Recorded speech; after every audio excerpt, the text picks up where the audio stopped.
So guys, రీసెంట్గా జరుగుతున్న incidents చూస్తుంటే అబ్బాయిలకి ఎలా ఉంటుంది ఏంది అనేది ప్రత్యేకంగా చెప్పనవసరం లేదు. గత 2 సంవత్సరాలుగా చూసుకుంటే భార్యలు భర్తల్ని ఏం చేస్తున్నారు అనేది కూడా చెప్పక్కర్లేదు, అందరికీ తెలిసే ఉంటుంది. సో అదొక హల్చల్ అయిపోయింది, అదొక ప్యాషన్ అయిపోయింది అన్నమాట ఆడవాళ్ళందరికీ.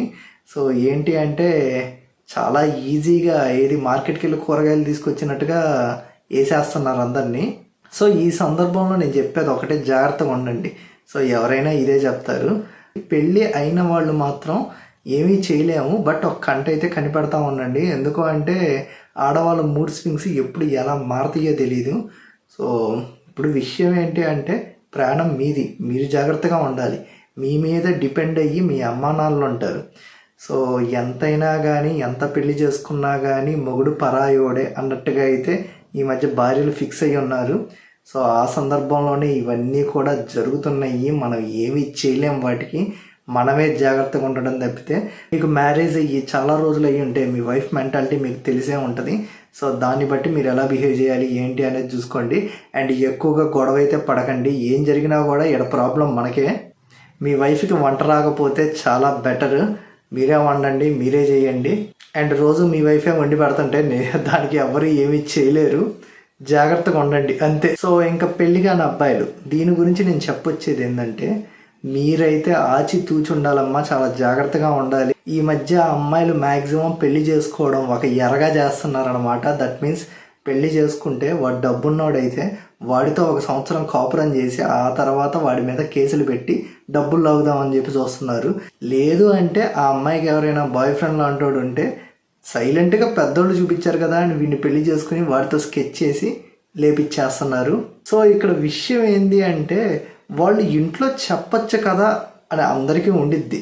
బేసిక్గా ఏంటంటే వాళ్ళకి ఇంట్లో చెప్పడానికి భయం. అదే ఎలా చేస్తే మీకు దీనికి ఎగ్జాంపుల్, పర్ఫెక్ట్ ఎగ్జాంపుల్ కావాలంటే son of Satyamurthy movie idea ఉందా?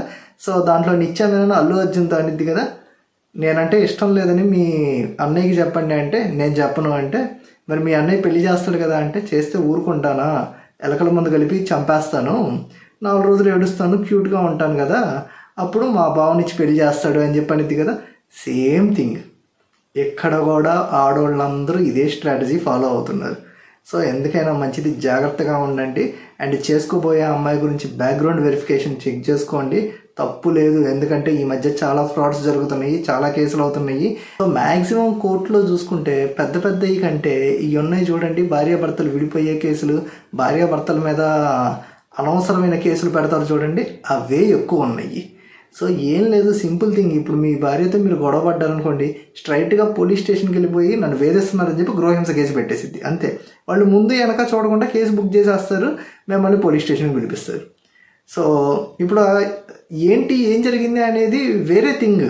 ఇప్పుడు మీ భార్య నిజం చెప్తుందా అబద్ధం చెప్తుందా ఎవరికి తెలియదు ఆడ. సో మీరు నీట్గానే చూసుకుంటూ ఉండొచ్చు, కానీ ఇక్కడ ఏమీ చేయలేము. ఎందుకంటే అక్కడ సెక్షన్లు అవన్నీ కూడా ఆడవాళ్ళకే ఫేవర్గా ఉన్నాయి, మగవాళ్ళకి ఏమీ లేవు. ఇప్పుడు అమ్మాయిల్ని వేధిస్తున్నారు అని చెప్పి గృహహింస చట్టం తీసుకొచ్చారు, అమ్మాయిల మీద అఘాయిత్యాలు జరుగుతున్నాయి అని నిర్భయ కేసు, అభయ కేసు, దిశ చట్టం తీసుకొచ్చారు, ఇవన్నీ తీసుకొచ్చారు. ఇప్పుడు మగాళ్ళ మీద ఇన్ని జరుగుతున్నాయి, మగాళ్ళ గురించి ఒక సెక్షన్ కూడా రాదా అండి? అంటే ఇంకా మగాడి జీవితం ఇంతే అన్నమాట. మగాడి గురించి సెక్షన్లు ఉండవు, మగాడి గురించి ఏమేమి ఉండవు. అసలు మగాడికి ఒక్కటైనా ఉందా కేసు పెట్టడానికి? ఈ సెక్షన్ మగాడి కోసం పెట్టారు అన్నది ఏదైనా ఉందా? లేదు. ఎందుకు అంటే మగాడి ఎలాగైనా బతికేస్తాడు అన్నట్టుగా వదిలేశారు. ఇప్పుడు మగాడిది కూడా ప్రాణమే. జెండర్ ఆఫ్ ఈక్వాలిటీ అంటారు కదా, అదే చట్టం ముందు అందరూ సమానమే అని. మరి చట్టాలన్నీ లేడీస్కి ఎందుకు ఉన్నాయి, జెంట్స్కి ఎందుకు లేవు? మరి ఇది జెండర్ ఆఫ్ ఈక్వాలిటీ ఎలా అయింది? సో ఇప్పుడు ఇదే పని ఒక మగాడు తన భార్యని ఏమన్నా చేస్తే శిక్షిస్తున్న చట్టం, అదే భార్య తన భర్తని టోటల్గా అసలు లేకుండా చేస్తే ఎందుకు శిక్షించట్లేదు? ఇప్పుడు ఏమీ లేదు. ఇప్పుడు జరుగుతుంది ఏంది అంటే సింపుల్గా అసలు వాళ్ళకి ఇలాంటి ఆలోచనలు ఎందుకు వస్తున్నాయో నాకు అర్థం కావట్లేదు. వాళ్ళకి రిగ్రెట్ ఫీలింగ్ ఉండదా? అంటే నేను తప్పు చేశాను, నేను తప్పు చేస్తున్నాను అన్న ఫీలింగ్ ఏమాత్రం ఉండట్లేదా? అదే చెప్పాను కదా, సింపుల్గా మార్కెట్కి వెళ్ళి కూరగాయలు తీసుకొచ్చినట్టుగా చేసేస్తున్నారు. ఒక రిగ్రెట్ లేదు, ఒక తప్పు చేస్తున్నాను ఆలోచన లేదు, అసలు ఏమీ లేదు, చాలా సింపుల్గా చేస్తున్నారు. అండ్ ఇదంతా ఒక ఎత్తు అయితే ఇంక ఈ ఫెమినిస్టులు, వీళ్ళ గురించి నేను అసలు మాట్లాడదలుచుకోలేదు. ఇప్పుడు అబ్బాయి తప్పు చేసినా అబ్బాయి తప్పు, ఓకే. అమ్మాయి తప్పు చేసినా అబ్బాయిదే తప్పు. వీళ్ళ లాజిక్ ఏందో నాకు అర్థం కావట్లా. వీళ్ళు ఫెమినిస్టులు సూడో ఫెమినిస్టులు అర్థం కావట్లా. ఫెమినిస్టులు అయినా నార్మల్ వాళ్ళైనా ఎవరైనా కానీ ఫస్ట్ ఎవరి వైపు తప్పు ఉందో చూడాలి, దాన్ని బట్టి సొల్యూషన్ అనేది వెతకాలి. అంతేగాని అమ్మాయి తప్పు చేసినా సరే రైట్ అని చెప్పి సపోర్ట్ చేసే ఫెమినిస్టులు ఏం ఫెమినిస్టులో నాకైతే అర్థం కావట్లే. ఇప్పుడు ఇలాగే అవుతుంది. ఇప్పుడు వాళ్ళు ఏం చేస్తున్నారు, చాలా సింపుల్గా వేసేస్తున్నారు. ఆ మహా అయితే ఏం చేస్తారు, జైల్లో పెడతారు, కొన్ని రోజులు అయిన తర్వాత రిలీజ్ చేస్తారు.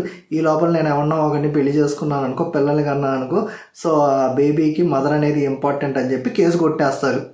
వాళ్ళు ఇదే ధైర్యంతో ఉంటున్నారు. ఇప్పుడు మగాడికి అదేం లేదు, అమ్మాయిలకి అనుకో ఇలాంటివి ఇవన్నీ ఉంటున్నాయి. లేకపోతే అసలు తప్పు చేస్తున్నా అన్న ఫీలింగ్ లేకుండా, చట్టం అంటే అసలు భయం లేకుండా, ఏదీ లేకుండా ఎంత విచ్చలవిడిగా చేసేస్తున్నారు.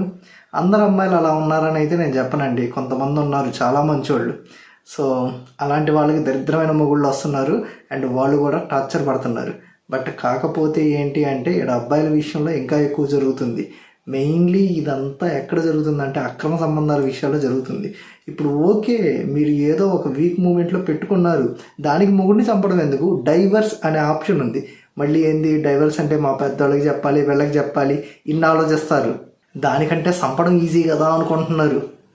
అసలు అలా ఎలా అనుకుంటున్నారో అర్థం కావట్లే. ఇలా నాకు నచ్చట్లేదంటే ఈ రోజుల్లో ఉన్న అబ్బాయిలు అయితే నచ్చకపోతే దండం పెట్టి పంపించేస్తారు. ఎందుకు అంటే వాళ్ళకే అర్థమవుతుంది సినారియో. సో ఈ రోజుల్లో ఎవడు కూడా బతికిలాడి ఉంచుకోవాలి అని చెప్పన్న ఉద్దేశంతో లేడు. నీకు నచ్చట్లేదా, నువ్వు వెళ్ళిపోతావా అని చెప్పంటే ఛార్జీకి డబ్బులు ఇచ్చి మరీ పంపించేస్తారు. అలా ఉన్నారు అబ్బాయిలు. అంతేగాని నిండు జీవితాన్ని అయితే నాశనం చేయకండి. ఎందుకంటే ఆ అబ్బాయిని నమ్ముకొని చాలామంది అయితే ఉన్నారు. సో ఆ అబ్బాయిలు మీరైతే చాలా జాగ్రత్తగా ఉండండి. అండ్ పెళ్లి చేసుకోవాల్సిన అబ్బాయిలు మీరు ఇంకా జాగ్రత్తగా ఉండాలి, ఆచితూచి అడిగేయాలి. నన్ను అడిగితే బెస్ట్ థింగ్ ఏంటంటే పెళ్ళి అనేది ఒక మంచి థింగ్. దాన్ని ఇప్పుడు భయంతో చేసి పడేశారు. నన్ను అడిగితే మీరు కనుక మీ లైఫ్ లీడ్ చేసుకోవాలనుకుంటే మీ శాలరీ 50,000 కంటే తక్కువ అయితే మీరు పెళ్లి చేసుకోకపోవడమే బెటర్. ఎందుకంటే ఈ రోజుల్లో అమ్మాయిల ఎక్స్పెక్టేషన్స్ లక్షల్లో ఉంది. 50,000 ఎవడు సరిగా దేకట్లేదు. ఒకవేళ మీరు కనుక చేసుకోవాలనిపిస్తే బెటర్ థింగ్ తక్కువగా చదువుకొని ఉన్న పల్లెటూరు అమ్మాయిలు ఉంటారు, వాళ్ళని చేసుకోండి. ఈ రోజుల్లో వాళ్ళే చాలా మంచోళ్ళు, చాలా మంచిగా ఉంటున్నారు, మిమ్మల్ని బాగా చూసుకుంటారు. వాళ్ళ అమ్మా నాన్నలు ఎలా ఉంటారో నా భర్తను కూడా అలాగే చూసుకోవాలి అన్న ఫీలింగ్ ఉండిద్ది. కాబట్టి అలాంటి వాళ్ళని చేసుకోవడం అయితే బెటర్. సో ఇది గైస్, మొత్తానికి నేను చెప్పేది ఏంటంటే ఇక్కడ ఎటు చూసినా కూడా ప్రాబ్లం మగాళ్ళకే వస్తుంది. మన మగాళ్ళ ప్రాబ్లం మగాళ్ళమే సాల్వ్ చేసుకోవాలి. అండ్ ఇక్కడ ఇంకో థింగ్ కూడా చెప్తా, మగాడు మగాడికి సపోర్ట్ చేయట్లేదు, ఆడదానికే సపోర్ట్ చేస్తున్నాడు. ఇప్పుడు ఒక ఇన్సిడెంట్ ఉంది, మన జరిగిన బస్ ఇన్సిడెంట్. దాంట్లో అతను పాపం అలా చేసుకున్నాడు కాబట్టి అందరికీ జాలితో ఇలా అయితే చేశారు. అంతేగాని ముందుగా ఎవరైనా కానీ ఇలా ఎవరైనా తప్ప అబ్బాయిది కాదని ఎవరైనా అన్నారా? లేదే. ఏదైనా ఒక అమ్మాయి ఒకటి గురించి బ్యాడ్గా ఏదన్నా ఒక స్టేట్మెంట్ పెడితే చాలు, ఆడపిల్లలంటే ఆట వస్తువులాగా కనపడుతున్నారా అని చెప్పి లేస్తున్నారు. ఇప్పుడు ఆడపిల్లలు మీరు అనుకున్నంత అమాయకులు లేరండి. ఈ రోజుల్లో అందరూ ముంచేసే వాళ్ళే ఉన్నారు. అందులో ఇంకా ఆడపిల్లలు పెట్టే పోస్టులు అయితే అస్సలు నమ్మొద్దు. ఎందుకంటే ఈ రోజుల్లో ఎవడు ఏం పోస్టులు పెడుతున్నాడు, టైంపాస్కి పెడుతున్న వాళ్ళు కూడా ఉన్నారు.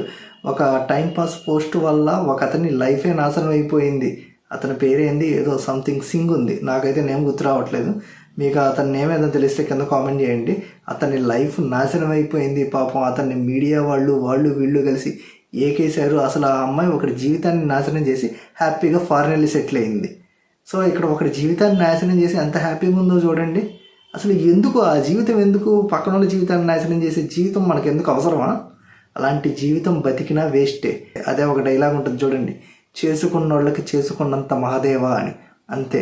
ఇప్పుడు ఏదో జస్ట్ ఆషామాషిగా ఉంది కానీ అందరికీ ఒక టైం వచ్చినప్పుడు అబ్బా నేను ఆ రోజు అలా చేశాను అందుకేనేమో ఇలా అనుభవిస్తున్నా అన్న ఇదైతే గుర్తొస్తుంది. అదంతే. కాకపోతే నేను అనేది ఏంటంటే తప్పు చేసి బాధపడటం ఎందుకు అంట. అది మీరేమంటారు కింద కామెంట్ చేయండి.